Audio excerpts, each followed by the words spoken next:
Hi there.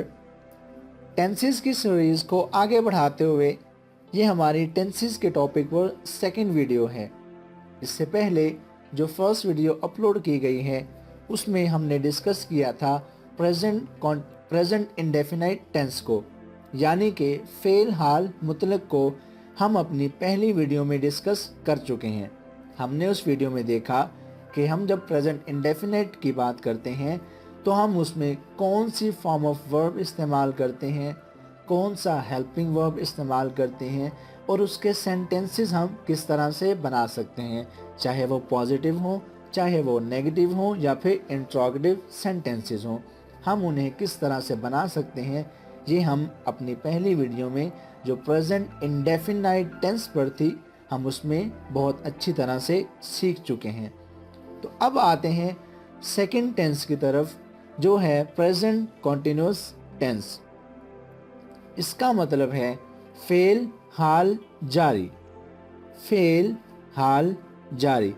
हम इस video में देखेंगे, सीखेंगे कि प्रेजेंट कॉन्टिन्यूस टेंस की हम पहचान किस तरह कर सकते हैं, यानी कि उसके हमारे पास अगर कोई सेंटेंस आ जाए, वो उर्दू में हो या फिर इंग्लिश में हो, तो हम उसको देखकर कैसे बता सकते हैं कि ये सेंटेंस प्रेजेंट कॉन्टिन्यूस टेंस का है।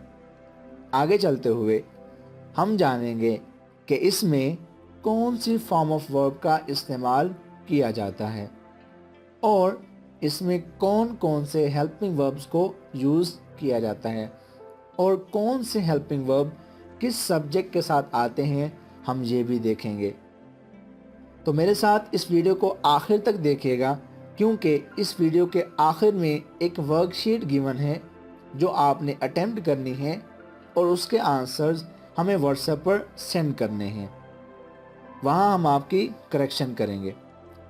इस लेसन की बिल्कुल फ्री पीडीएफ डाउनलोड करने के लिए डिस्क्रिप्शन में दिए गए लिंक पर क्लिक करें और वहाँ से आप इस लेसन को शॉर्ट फॉर्म में छोटी सी किताब में डाउनलोड कर सकते हैं, ताकि आपको जब भी मज़ीद कभी ज़रूरत पड़े तो आप आसानी से उन्हें अपने पास एक्सेस कर सकें। So let's get started. Present continuous tense, इसको उर्दू में बोलते हैं फेल हाल जारी। फेल हाल जारी। अगर हम इसकी उर्दू में डेफिनेशन करना चाहें, उर्दू में अगर हम इसकी तारीफ़ करना चाहें, किसी को बताना चाहें कि प्रेजेंट कॉन्टिन्यूस टेंस या फेल हाल जारी क्या होता है, तो हम उसको क्या कह सकते हैं कि मौजूदा ज़माने में किसी भी काम के जारी रहने का अमल। मौजूदा ज़माने में किसी भी काम के जारी रहने का अमल, यानी कि कोई ऐसा काम जो करंट टाइम में कंटिन्यू है, जो करंट टाइम में जारी है, जो करंट टाइम में हो रहा है, तो उसको हम बोलते हैं कि ये बात हो रही है प्रेजेंट कॉन्टिन्यूस टेंस की। फॉर एग्ज़ाम्पल, मैं अभी लेक्चर रिकॉर्ड कर रहा हूँ तो मैं ये प्रेजेंट कॉन्टिन्यूस टेंस की बात कर रहा हूँ। मैं ख़त लिख रहा हूँ, ये भी प्रेजेंट कॉन्टिन्यूस टेंस है। वो खेल रहा है, ये भी प्रेजेंट कॉन्टिन्यूस टेंस के एग्जाम्पल है। और बच्चा रो रहा है, तो ये भी प्रेजेंट कॉन्टिन्यूस टेंस की एग्जाम्पल है। तो इससे हमें पता चल गया कि अगर हमारे पास उर्दू में कोई सेंटेंस आ जाए और हमने देखकर बताना हो कि ये सेंटेंस किस टेंस का है, या फिर हम पर्टिकुलरली यहाँ पर बात कर रहे हैं प्रेजेंट कॉन्टिन्यूस टेंस की, तो हम कैसे पहचान कर सकते हैं कि जो ये सेंटेंस है ये प्रेजेंट कॉन्टिन्यूस टेंस का है। उसका छोटा सा एक फार्मूला है, वो आपने माइंड में रखना है। वो फार्मूला क्या है कि आपने सेंटेंस के लास्ट में देखना है, आपको दो वर्ड्स आएंगे, दो वर्ड्स नज़र आएंगे। वो कौन से हो सकते हैं? रहा है, रही है, रहे हैं, रहा हूँ। ये चार वर्ड्स हैं, इनमें से कोई भी सेंटेंस के अकॉर्डिंग वहाँ पर आ सकता है। तो हम जब भी सेंटेंस के आखिर में ये देखेंगे, इन चारों में से कोई वर्ड्स वहाँ पर देखेंगे, तो हम कह सकते हैं कि जो ये सेंटेंस लिखा गया है ये प्रेजेंट कॉन्टिन्यूस टेंस का है। यानी कि उर्दू फिक्रे के आखिर में जब भी रहा है, रही है, रहे हैं या फिर रहा हूँ वगैरह आ जाएं, तो हम आंखें बंद करके कह सकते हैं कि ये सेंटेंस प्रेजेंट कॉन्टिन्यूस टेंस का है। ये सेंटेंस प्रेजेंट कॉन्टिन्यूस टेंस का है। तो ये होगी इसकी उर्दू में पहचान कि हम उर्दू में किसी फिक्रे को किस तरह पहचानेंगे कि ये फेल हाल जारी का फिक्रा है। अब नेक्स्ट बात करते हैं कि इसमें फॉर्म ऑफ वर्ब कौन सी इस्तेमाल होगी। मैंने आपको लास्ट वीडियो में ये बात बताई थी कि टेंसेस को समझना मुश्किल नहीं है। इसमें जस्ट दो बातों को हमने माइंड में रखना है जिनकी इसमें चेंजिंग होगी, बाकी सब चीज़ें सेम रहती हैं। सिर्फ दो चीज़ें इसमें चेंज होंगी, तब्दील होंगी, और वही दो चीज़ें टेंस को चेंज कर देती हैं। पहली चीज़ है फॉर्म ऑफ वर्ब और सेकंड चीज़ है हेल्पिंग वर्ब।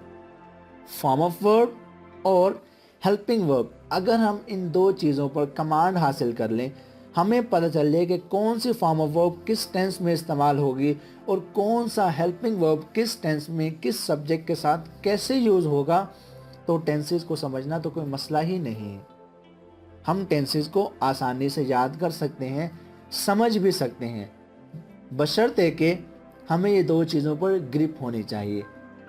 तो प्रेजेंट कॉन्टिन्यूस टेंस में कौन सी फॉर्म ऑफ वर्ब का इस्तेमाल होगा? प्रेजेंट कॉन्टिन्यूस टेंस में हमेशा वर्ब की फोर्थ फॉर्म इस्तेमाल होगी, फेल की चौथी फॉर्म इस्तेमाल होगी प्रेजेंट कॉन्टिन्यूस टेंस में, जिसको हम कहते हैं वर्ब की फर्स्ट फॉर्म और साथ उसके हम आईएनजी लगा दें। वर्ब की फर्स्ट फॉर्म के साथ जब आईएनजी आ जाता है तो हम उसको अमूमन कहते हैं कि ये हम फोर्थ फॉर्म ऑफ वर्ब की बात कर रहे हैं। तो फोर्थ फॉर्म ऑफ वर्ब कौन सी है जिसमें आईएनजी होती है? लाइक मेरे पास एक एग्जांपल है, वर्क, काम करना, काम करना, वर्क मेरे पास एक एग्जांपल है, ये फर्स्ट फॉर्म ऑफ वर्ब है। अगर मैंने इसको फोर्थ फॉर्म में कन्वर्ट करना है तो मैं क्या कहूँगा? वर्किंग। मैंने वर्क के लास्ट में आईएनजी को ऐड कर दिया तो मेरे पास फोर्थ फॉर्म ऑफ वर्ब बन गई जो है वर्किंग, और इसकी उर्दू में हम क्या कहेंगे कि ये काम कर रहा है। तो इससे हमें ये चीज़ क्लियर होगी कि हम जब भी प्रेजेंट कॉन्टिन्यूस टेंस की बात करेंगे तो वहाँ हम वर्ब की फोर्थ फॉर्म का इस्तेमाल करेंगे। वर्ब की fourth form present continuous tense में इस्तेमाल होगी, यानी कि वर्ब की first form plus ING. Next बात करते हैं हेल्पिंग वर्ब की, कि इसमें हम हेल्पिंग वर्ब्स कौन कौन से इस्तेमाल कर सकते हैं। प्रेजेंट कॉन्टिन्यूस टेंस में हम कौन कौन से हेल्पिंग वर्ब्स को इस्तेमाल कर सकते हैं, वो तीन हैं, is, am, are. Is, am, are present continuous tense के ये तीन हेल्पिंग वर्ब्स हैं और हमने इनको यूज करना है। अब देखते हैं इनका यूज कि ये किस तरह से यूज होंगे, मतलब कि कौन से सब्जेक्ट के साथ कौन सा हेल्पिंग वर्ब आएगा। अब हम वो डिटेल देखते हैं। उसमें ये है कि जब हम बात करेंगे इज की, इज, उसको हम यूज करेंगे ही, शी, इट या फिर सिंगुलर सब्जेक्ट। जब हमारे पास सब्जेक्ट एक वाहिद हो, या फिर ही हो, या फिर शी हो, या फिर इट हो, या फिर सिंगुलर नाउन हो, उसके साथ हम इज यूज करते हैं। और एम को हम हमेशा आई के साथ इस्तेमाल करते हैं। इज को कहाँ इस्तेमाल करते हैं? ही, शी, इट या फिर singular noun. And am is always used with I. Next one is are.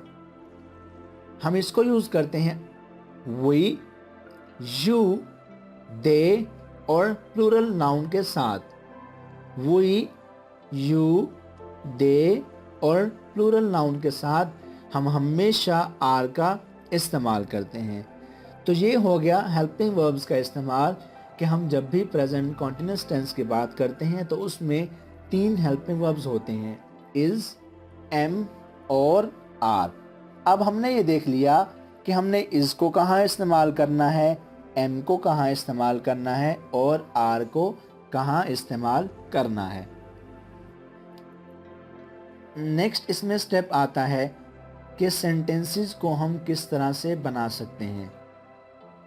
हमें सेंटेंस बनाने के लिए कौन कौन सी चीज़ें रिक्वायर्ड होती हैं। हमें 3 चीज़ों की ज़रूरत पड़ेगी, subject, verb and then object. Subject, verb and then object. Don't forget, हमने यहाँ पर वर्ब की 4th फॉर्म इस्तेमाल करनी है।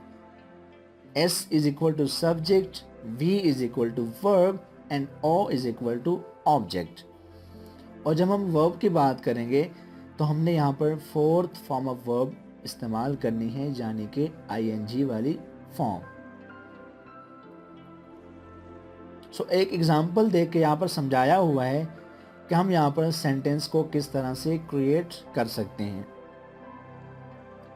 सबसे पहले आएगा सब्जेक्ट। ये मैं बात कर रहा हूँ पॉजिटिव सेंटेंसेस की, अफर्मेटिव सेंटेंसेस की। तो इसमें सबसे पहले आएगा सब्जेक्ट, उसके बाद हेल्पिंग वर्ब आएगा। हेल्पिंग वर्ब कौन से हैं, हमने देखा पीछे कि हेल्पिंग वर्ब इसमें 3 होते हैं। कौन कौन से, इज, एम और आर। और उसके बाद हम लगाएंगे वर्ब की 4th फॉर्म। ये आपने सेंटेंस की ये स्ट्रक्चर को याद रखना है कि हमने किस नंबर पर कौन सी चीज़ को लगाना है, तो इससे आपको कभी मुश्किल नहीं होगी।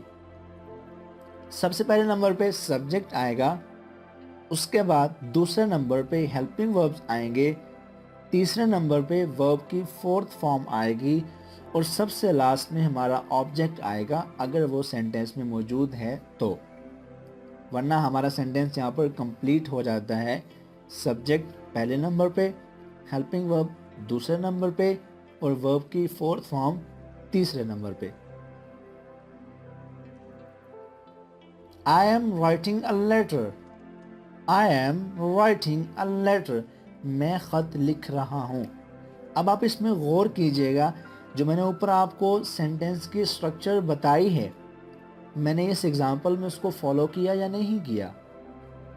अब देखते हैं बारी बारी। मैंने सबसे पहले लगाया हुआ है I, जो कि मेरा है सब्जेक्ट।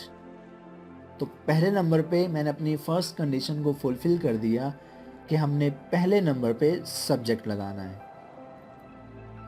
नेक्स्ट हमने लगाना है हेल्पिंग वर्ब।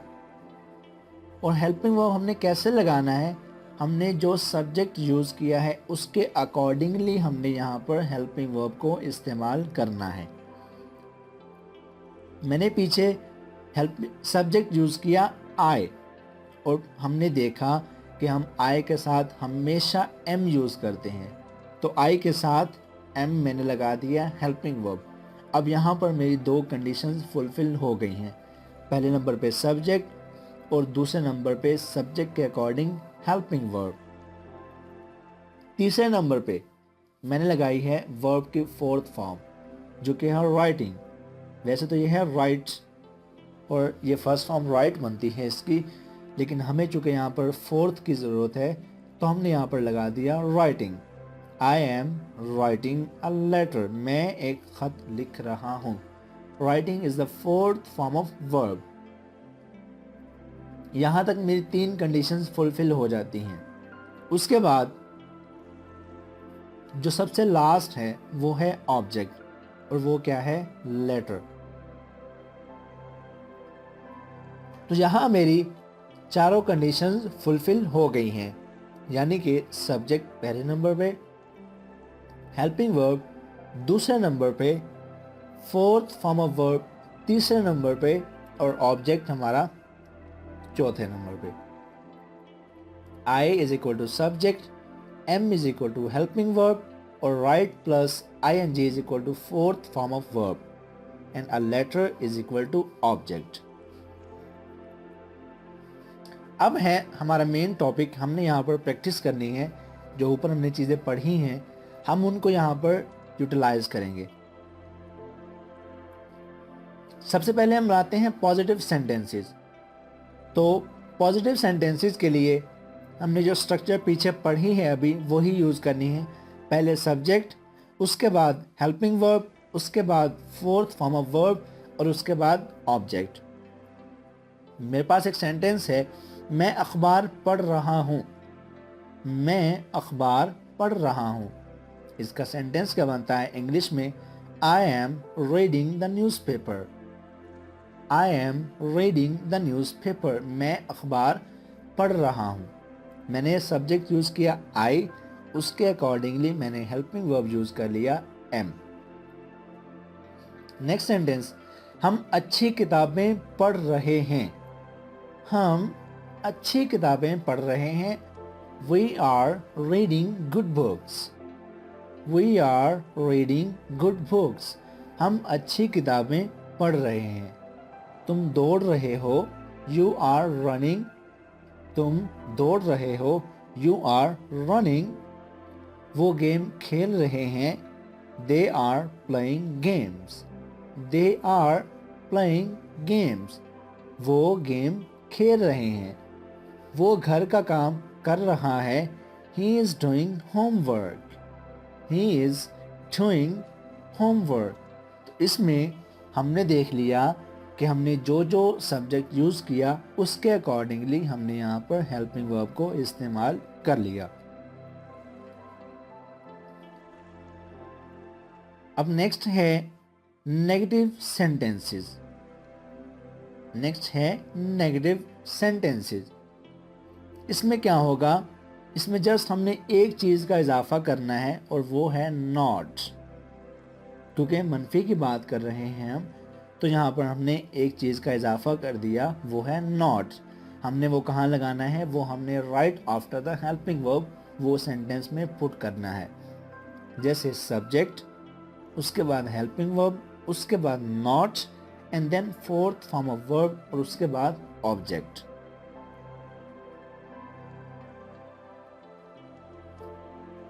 मैं अखबार नहीं पढ़ रहा हूँ। मैं अखबार नहीं पढ़ रहा हूँ। सेंटेंस क्या बनता है? I am not reading the newspaper. I am not reading the newspaper. मैं अखबार नहीं पढ़ रहा हूँ। हम अच्छी किताबें नहीं पढ़ रहे हैं। We are not reading good books. वो घर का काम नहीं कर रहा है। He is not doing homework. He is not doing homework. वो घर का काम नहीं कर रहा है। तो इसमें आप देख सकते हैं जो उर्दू के सेंटेंसेस मैं बोल रहा हूँ उसमें रहा है, रही हूँ, रहे हैं वगैरह इस तरह के वर्ड्स आ रहे हैं। और मैंने यहाँ पर एम के या आर के या इज़ के फ़ौरन बाद नॉट का इजाफा किया है, क्योंकि मेरे जो सेंटेंसेस हैं ये नेगेटिव सेंटेंसेस हैं। तो इसमें हमने देख लिया कि हम जब भी नेगेटिव सेंटेंसेस की बात करते हैं तो हम उनको किस तरह से क्रिएट कर सकते हैं। अब नेक्स्ट हम बात करते हैं इंट्रोगेटिव सेंटेंसेस की। हमने जब भी किसी सेंटेंस को सवालिया या इंट्रोगेटिव बनाना हो तो हम उस सेंटेंस में इस्तेमाल होने वाले हेल्पिंग वर्ब को उठाकर सबसे पहले लगा देते हैं। जब भी हमने किसी सेंटेंस को सवालिया बनाना हो उसके हेल्पिंग वर्ब्स को हम उठाकर सब्जेक्ट से भी पहले लगा देते हैं। यानी कि जहां हम पॉजिटिव या नेगेटिव सेंटेंसेस में हेल्पिंग वर्ब को सेकंड नंबर पर यूज़ करते हैं, हमने अगर सेंटेंस को इंट्रोगेटिव बनाना है तो हम उनकी जो प्लेस है वो फर्स्ट कर देंगे। यानी कि हेल्पिंग वर्ब और सब्जेक्ट की जो जगह है वो रिप्लेस हो जाएगी, एक दूसरे से इंटरचेंज हो जाएगी। सब्जेक्ट सेकंड नंबर पे आ जाएगा और हेल्पिंग वर्ब फर्स्ट नंबर पे आ जाएगा। एग्जाम्पल मेरे पास है, क्या मैं अखबार पढ़ रहा हूँ? क्या मैं अखबार पढ़ रहा हूँ? Am I reading the newspaper? Am I reading the newspaper? क्या मैं अखबार पढ़ रहा हूँ? क्या हम अच्छी किताबें पढ़ रहे हैं? Are we reading the good books? Are we reading the good books? क्या वो घर का काम कर रहा है? Is he doing homework? Is he doing homework? क्या वो घर का काम कर रहा है? तो आप इसमें देख लीजिए, मैंने सब्जेक्ट्स को सेकंड नंबर पे रखा है और जो हेल्पिंग वर्ब्स हैं मैंने उनको फर्स्ट पे रखा है, क्योंकि मैंने यहाँ पर इंट्रोगेटिव सेंटेंसेस को क्रिएट करना है। तो यहाँ तक हमने देख लिया कि हम इंट्रोगेटिव सेंटेंसेस को किस तरह से क्रिएट कर सकते हैं। अब ये आपके लिए एक वर्कशीट है। परिंदे चहचहा रहे हैं, गवाला गाय का दूध दोह रहा है, पुलिस कातिल के पीछे भाग रही है, बच्चे शरारतें नहीं कर रहे हैं, हम जायदाद तकसीम नहीं कर रहे हैं, बच्चे तितलियां नहीं पकड़ रहे हैं। तो ये 6 सेंटेंसेस हैं। आपने इनकी इंग्लिश बनाकर, जिसमें आपने बताना है कि सब्जेक्ट कौन सा है, हेल्पिंग वर्ब कौन सा है, फॉर्म ऑफ वर्ब कौन सी है, और उनकी प्लेसेस को भी आपने आइडेंटिफाई करना है। आपने हमें ये वर्कशीट के आंसर व्हाट्सएप पर सेंड करने हैं, तो वहाँ हम आपकी करेक्शन करेंगे अगर आपने कोई मिस्टेक इसमें की हो तो। So this was all about the present continuous tense. Hope you like the video. If you like this video, please do like, comment, share and subscribe to my channel for more informative videos like this. तो इंशाल्लाह आपसे अगली video में मुलाकात होगी। तब तक के लिए अपना बहुत सारा ख्याल रखिएगा। अल्लाह हाफिज़।